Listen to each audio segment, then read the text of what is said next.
if you're going to be a good attorney general, to be able to tell hard truths to the president. So my questions now are, can you tell hard truths to the president? So let me start with an easy truth that you could speak to the president.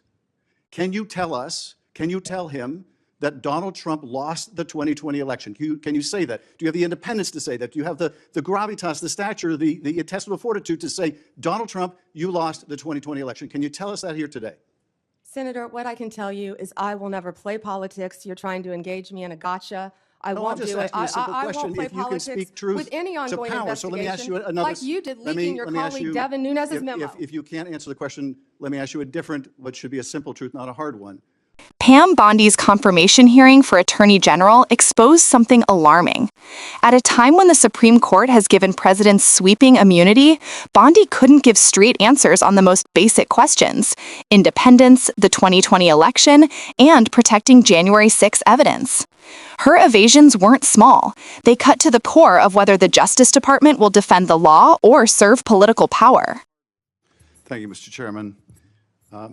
Ms. Bondi, as you know, the Supreme Court in Trump versus United States held the president has absolute immunity to commit crimes in certain core areas of the president's responsibility. One of those core areas is the Justice Department. So in a breathtakingly dangerous and irresponsible decision, Justice Roberts and the majority held the president could commit crimes using the Department of Justice and be immune from prosecution.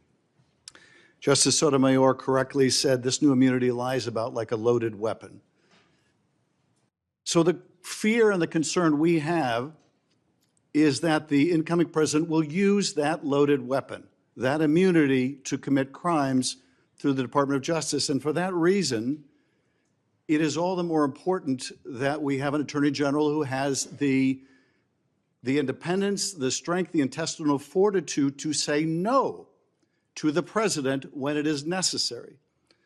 So my first set of questions has to do whether you have the independence to say no when you must say no. And you can say this is hypothetical, but it is not hypothetical.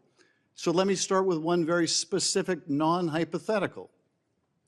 The president has said Jack Smith should go to jail. Will you investigate Jack Smith?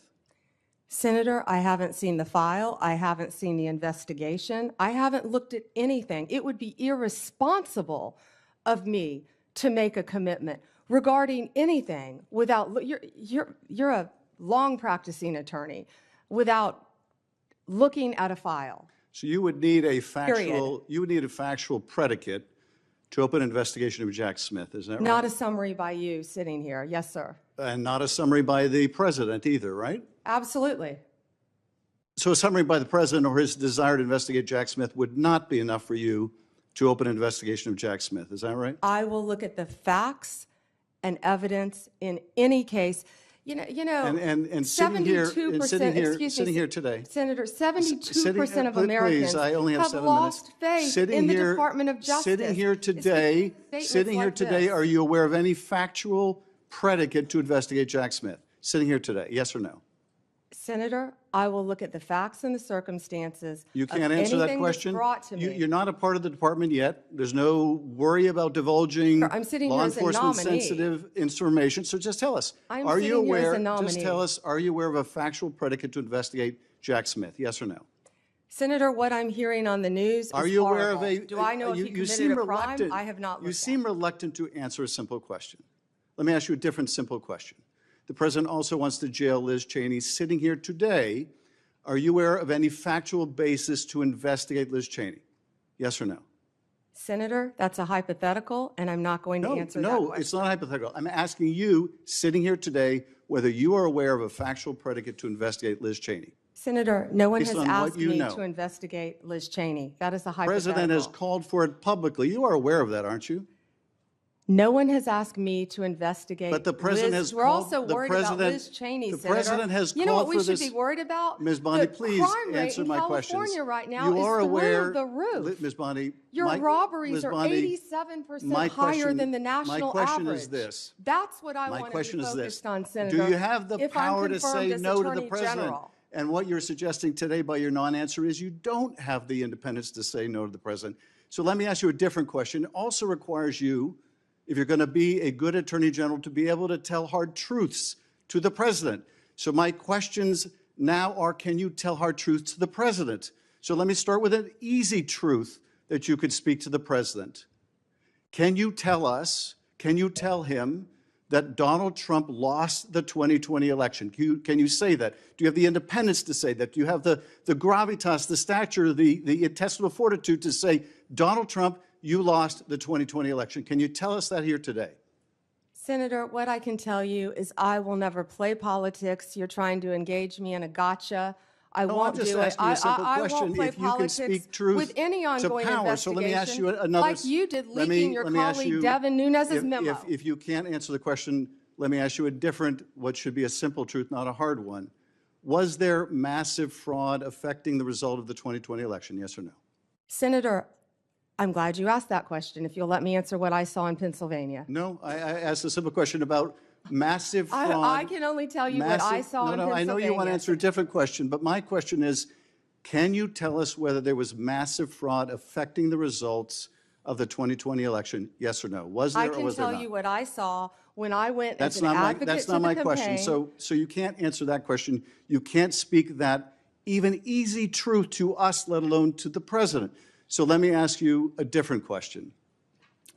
It will also be important that you give good advice to the president. Are you prepared to advise the president not to pardon people who beat police officers? Senator, as I said, the pardons are at the direction of the president. We will look and we will advise. I will look at every case on a case. so you Let me look at- finish. On a case-by-case Okay, basis. okay, good. And I abhor violence to police officers. Follow up with that. So will it be your advice to the president, Mr. President, I know you said you want to issue hundreds of pardons on day one. Will it be your advice to the president? No, Mr. President, I need to go over them on a case-by-case basis. Do not issue blanket pardons. Will that be your advice to the president?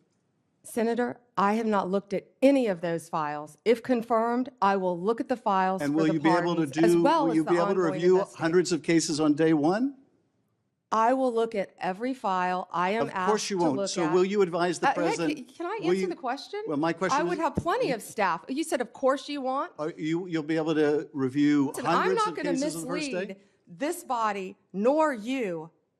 All right, let me ask another question. You don't want to answer that. Let me answer You were another question. censured by It will Congress, also- Senator, for it will comments just also- like this that it are will so reckless.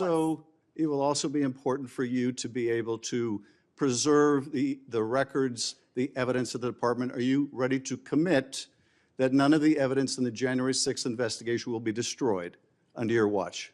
Senator, I will follow the law. I will consult with ethical officials in the Do you department. see any ethical basis to destroy evidence in the January 6th investigation?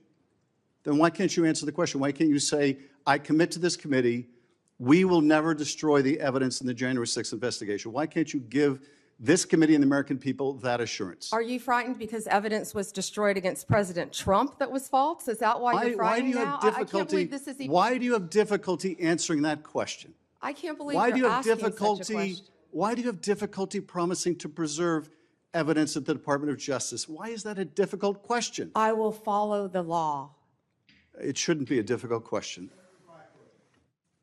Thank you, Mr. Chairman. Ms. Bondi, I know that you are pleased that we are moving to the end of round one, and we appreciate your being here.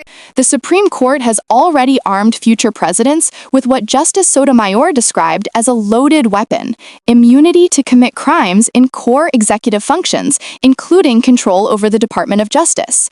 That weapon now sits on the desk of whoever occupies the Oval Office, waiting to be used. When the presidency holds a loaded weapon, the question becomes, who will have the courage to keep it holstered? Pam Bondi was asked some of the simplest, most direct questions imaginable.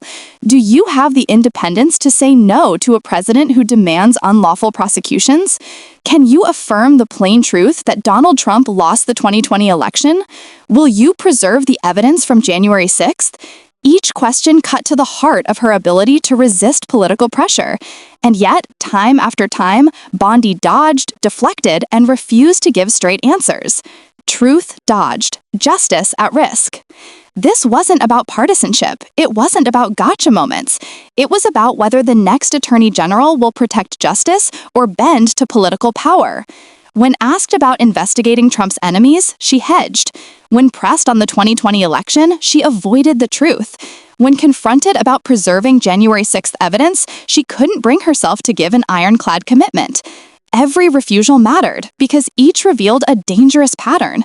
Bondi seemed unwilling or unable to draw a bright line between justice and politics. And here's where the stakes become crystal clear. The Justice Department is not just another federal agency. It is the guardian of the rule of law, the institution that must say no even when the president says yes. When the Justice Department bends to politics, justice itself breaks. Bondi's evasions should unsettle anyone who cares about fairness and accountability. If she can't acknowledge that the 2020 election was not stolen, how can she be trusted to defend the integrity of future elections? If she won't commit to protecting evidence from January 6th, what does that mean for holding insurrectionists accountable? If she refuses to promise independence from presidential orders, then the Justice Department risks becoming a tool of vengeance rather than justice. This hearing wasn't just about Pam Bondi. It was a window into a larger struggle, whether America will remain a nation of laws or drift toward a system where the powerful rewrite the rules. The unanswered questions may prove louder than the words she actually spoke. Democracy doesn't crumble in one dramatic moment. It erodes when leaders dodge responsibility, when institutions bend to pressure, when truth becomes negotiable. This hearing reminded us that the defense of the Constitution depends not only on judges and senators, but also on us, the public watching, questioning, and demanding accountability. The Constitution doesn't protect itself. It relies on us to demand it. So here's the call. Pay attention. Don't let evasions become acceptable. Share the story, spark a conversation, and ask your leaders the hard questions. Will they stand up for the rule of law, or will they look away when it matters most? Because the fight for justice isn't happening only in hearing rooms. It's happening wherever citizens refuse to be silent. And if you believe in that fight, make sure to like, subscribe, and share this video. Because the more we stay informed and engaged, the stronger our democracy becomes.